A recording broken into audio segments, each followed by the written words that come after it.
j'ai appris que l'enquête sur les faits a été menée à l'externe par des spécialistes du ministère de l'Emploi et que le secrétariat du Conseil du Trésor et le ministère de la Justice ont accompagné mon ministère tout au long du processus suivant l'enquête. Ce processus m'est apparu comme étant rigoureux et empreint de précaution. Le tout dans un contexte où M. Robert dispose d'avenue pour faire valoir ses droits et contester son congédiement. Le hasard fait en fait qu'on vient d'apprendre que M. Lamontagne faisait un point de presse à 11 h. On a suivi ensemble sur votre écran en fait le point de presse de M. Lamontagne. Première question que je vous poserai, votre réaction à chaud, cette enquête? De l'enquête ou du point de presse? Le point de presse qui déclenche sur une enquête, en fait. Ça vous rassure qu'il y ait une enquête? Ça me rassure, oui et non. Je m'attendais un peu à ça. Je pense que c'est un geste là, vraiment typique. Là. Je pense qu'ils veulent avoir certaines réponses de leur côté. C'est un geste, je pense, pour récupérer un petit peu au niveau de leurs images, mais ça n'a pas changé vraiment mon opinion de la situation. Je pense que c'est juste la procédure qu'on devait s'attendre. Parce que vous, pour situer, en fait, vous, Éric Lapierre, vous êtes impliqué dans la gestion des sols. Vous êtes conservation des sols. Puis vous êtes président, en fait, du Club Action. C'est ça, Club Action Semi-Direct. Ouais. Donc vous connaissez bien et Louis Robert et plusieurs spécialistes dans ce domaine. C'est votre réaction la semaine dernière quand vous entendez ça? C'est quoi votre première réaction quand ça sort, cette nouvelle-là? OK, c'est ça. Là, bon, quand ça sort premièrement, c'est que à chaud, on se dit, c'est un règlement de compte, mais au-delà de tout ça, nous, ce qu'on voit dans le milieu, c'est plus qu'un règlement de compte. C'est un règlement de compte, peut-être certaines parties, mais c'est surtout...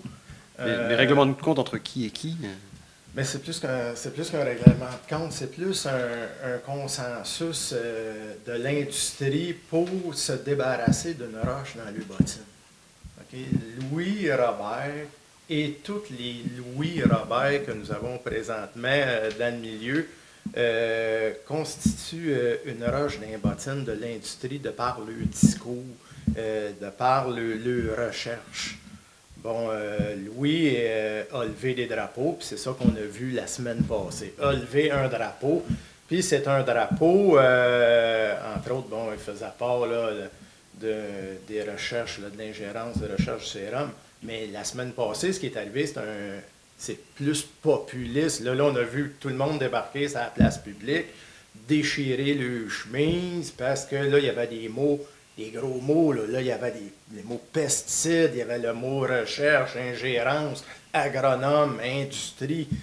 Fait que les gens se sont garochés, ont déchiré le chemise, mais les drapeaux que les Louis Robert lèvent, ça ne date pas d'hier. Nous, dans le milieu, ce qu'on a vu la semaine passée, c'était un peu, on peut dire, peut-être pas la conclusion, mais un récit de plus dans l'histoire. Quand vous dites les drapeaux, parce que je pense que vous m'avez dit, quand on s'est parlé au téléphone, que Louis Robert avait aussi fait des articles dans des revues scientifiques, puis il y a eu...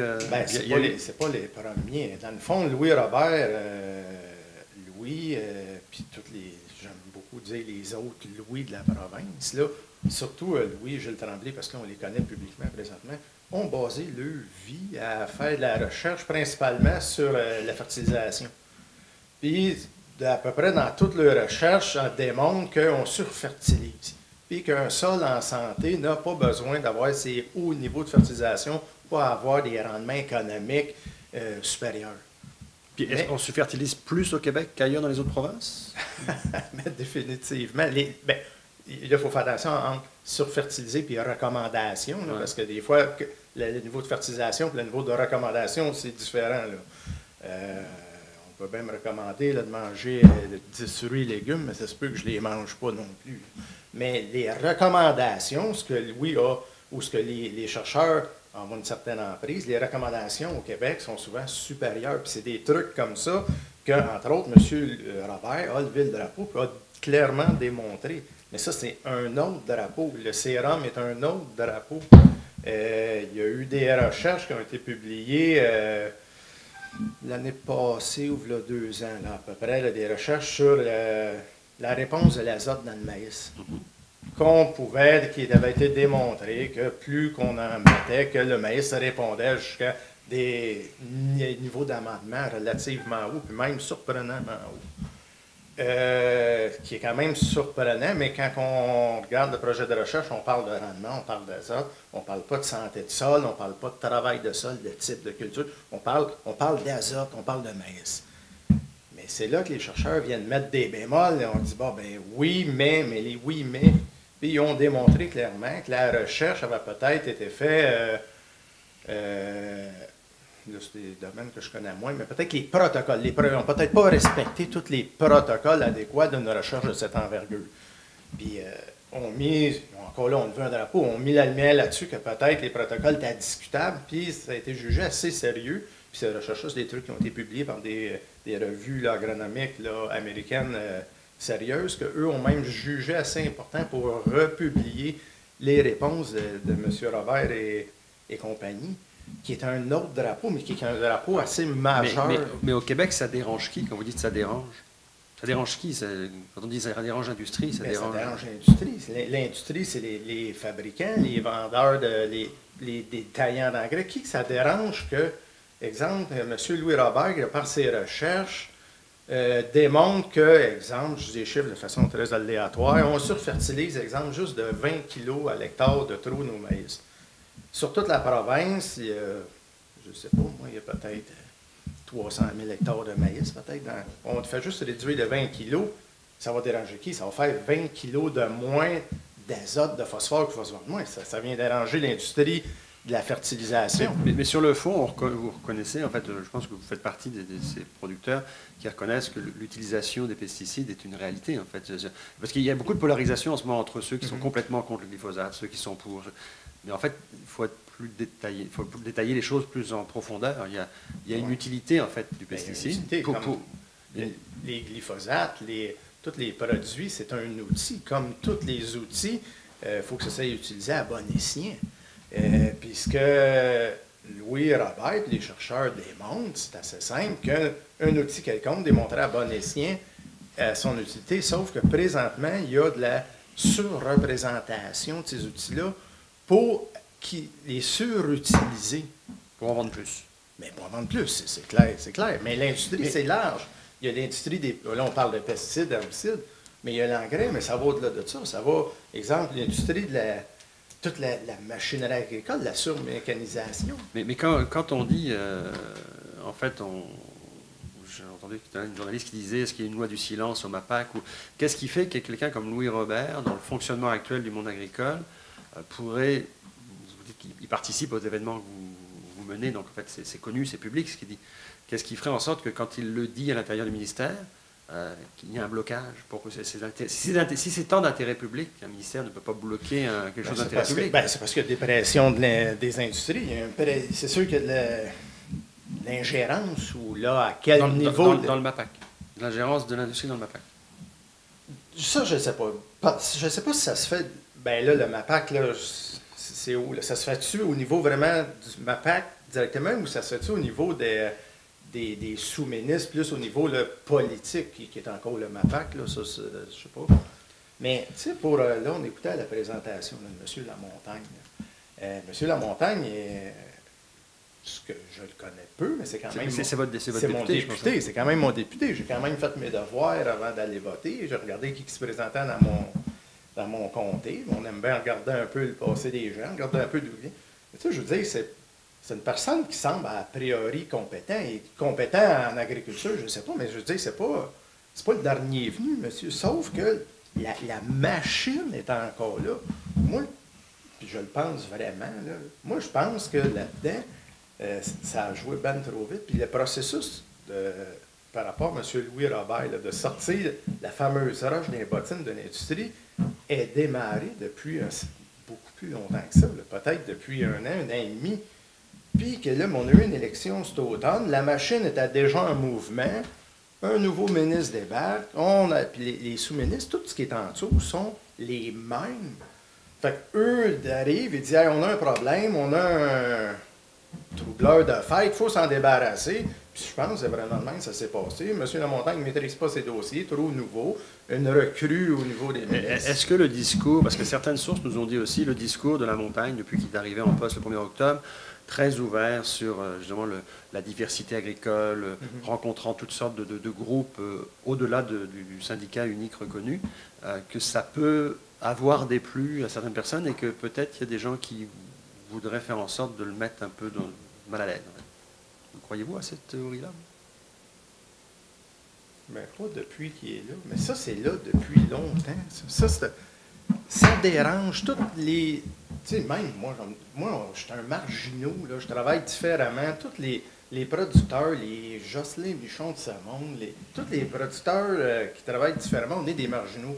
Louis Robert est vu comme un marginal. Ça dérange parce que Louis Robert prône une approche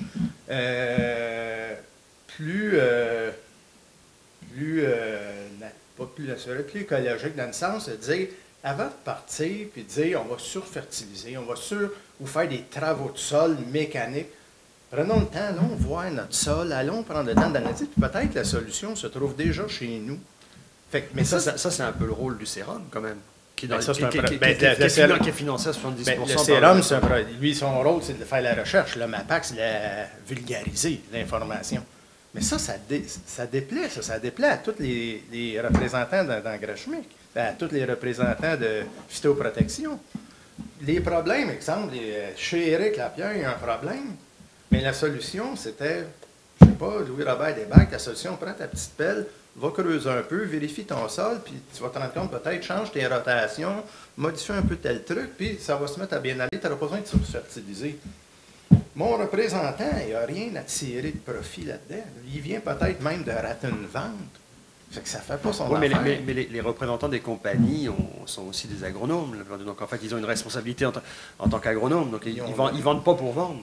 Ils vendent sur l'intérêt, normalement, de la terre qu'ils vont voir. En fait. Ben, ils ne vendent pas pour vendre, mais ils ont toute une allégeance professionnelle, ils ont tout un travail à faire. Puis, je vais être bien clair là-dessus, c'est tous des professionnels, j'en connais beaucoup. Mais ça reste que c'est des personnes qui ont une hypothèque à payer, ils ont une auto à payer, ils ont une maison, ils ont des jeunes familles, ils ont une certaine responsabilité, oui, mais il faut que la paye roule. Là. Fait qu'ils ne peuvent pas aller à l'encontre de leurs employeurs, parce qu'ils ne feront pas long feu. Là.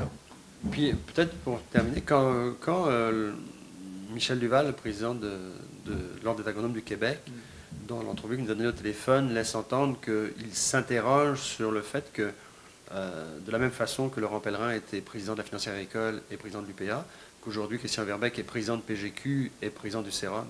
Vous, est-ce que ça vous interpelle, ou c'est normal, ou c'est justifiable? Bien, c'est normal. Oui et non, c'est normal. Je pense qu'il y ait des producteurs, mais c'est pas normal. Moi, je pense que, le sérum. On parle du sérum, on sait tous que le fichier de mémoire, le financement du sérum est à 70% qui vient du MAPAC. Mais moi, je pense qu'il faut qu'il y ait une représentation proportionnelle au financement. Oui, il faut qu'il y ait des producteurs un peu pour qu'il y ait le pouls, mais la majeure vient du MAPAC. Il faudrait qu'il y ait des trucs comme ça. Il faut qu'il y ait des agronomes à ce niveau-là. Mais il faut qu'il y ait des agronomes neutres pour les projets de recherche. Parce qu'un autre des trucs, on parlait tantôt de surfertilisation, M. Robert a clairement démontré, puis c'est des trucs ça, qui se trouvent facilement sur AgriRéseau, comparativement, exemple à l'Ontario, comparativement à plusieurs États américains, pour le même type de sol, la même analyse de sol, nos recommandations sont beaucoup supérieures au Québec. Sauf, par hasard, on est le seul endroit où ce que toutes les grilles de recommandation, tous les comités, toutes les tables de révision, c'est des agronomes qui ont une allégeance professionnelle, vraiment liée à l'industrie. C'est pas que les agronomes neutres, on va dire, du MAPAC ou des différents clubs, les clubs agro, exemple. Est-ce que c'est une vengeance entre justement les clubs conseils versus les compagnies? Est-ce que c'est ça la vengeance? Ben, Ou c'est plus la vengeance de l'UPA versus le MAPAC, ou c'est qui en veut à qui? c'est pas c'est vraiment, c'est le discours d'un marginaux, on va dire comme Louis, qui est un marginaux, ben, ça dérange l'industrie carrément, parce que si, exemple, du jour au lendemain, tout le monde se met à suivre les conseils de Louis, puis je n'ai pas dit des chiffres, il n'y aurait plus de surfertilisation, on va avoir carrément une autre approche au niveau des cultures. C'est des montants astronomiques dans l'industrie, dans toute l'industrie, tous les représentants au niveau de l'engrais chimique, au niveau des phytoprotections, ça va être différent. Ça dérange, ça fait peur, ça, ces genres de discours-là. Mais vous croyez à la théorie, en fait, de Louis Robert, qu'on pourra avoir le même niveau de production avec une autre approche? Mais si je crois, je ne sais pas juste y croire, je la fais chez nous. J'étais l'année passée, le 18 mois, on m'invite des fois à faire des présentations dans des clubs agro, des trucs comme ça. Par hasard, je suis invité à la même journée que Louis Robert.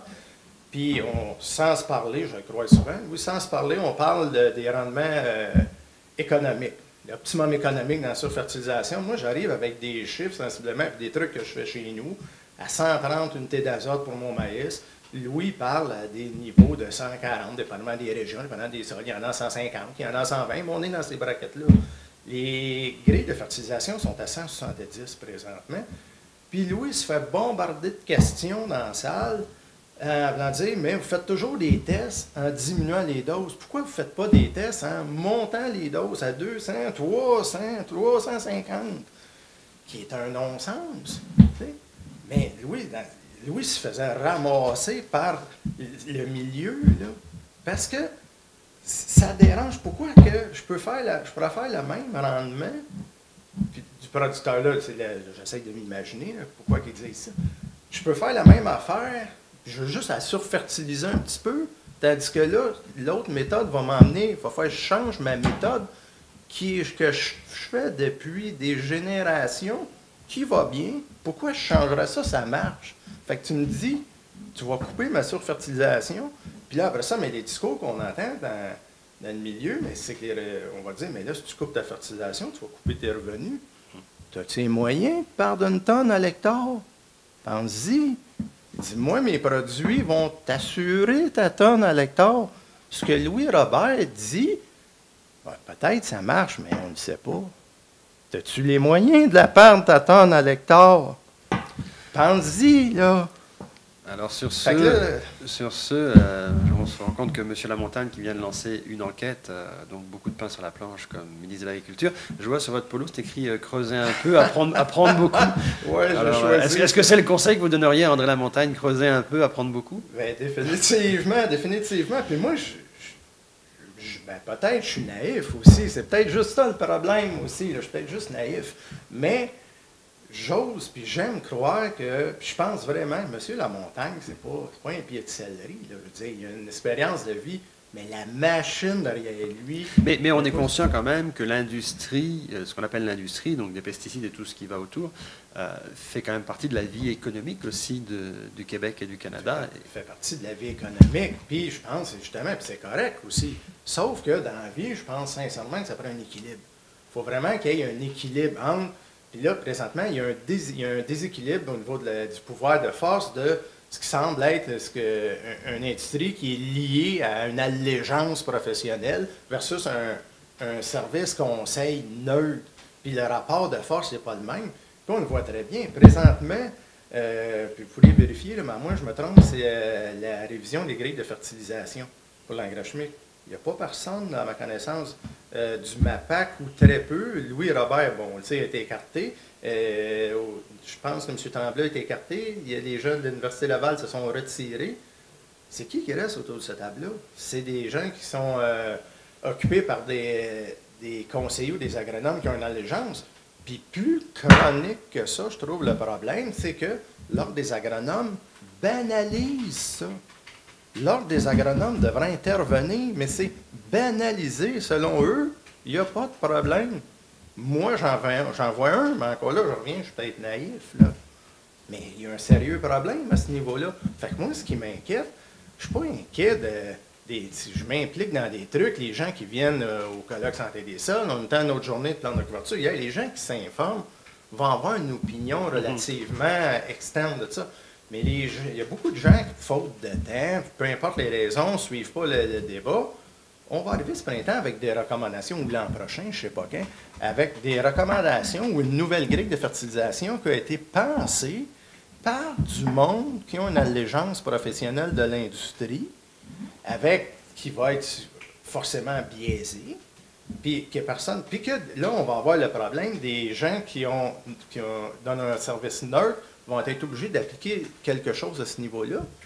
Puis que l'ordre va banaliser aussi, on a un problème. Là, il y a vraiment un malaise. Fait qu'on pourrait arriver avec des niveaux de surfertilisation qui seraient homologués par une grille de ce type-là. Là, on a des questions à se poser. Là. Alors, beaucoup de pain sur la planche pour M. Lamontagne dans les prochains mois. Merci beaucoup, M. Lapierre, de nous avoir reçus.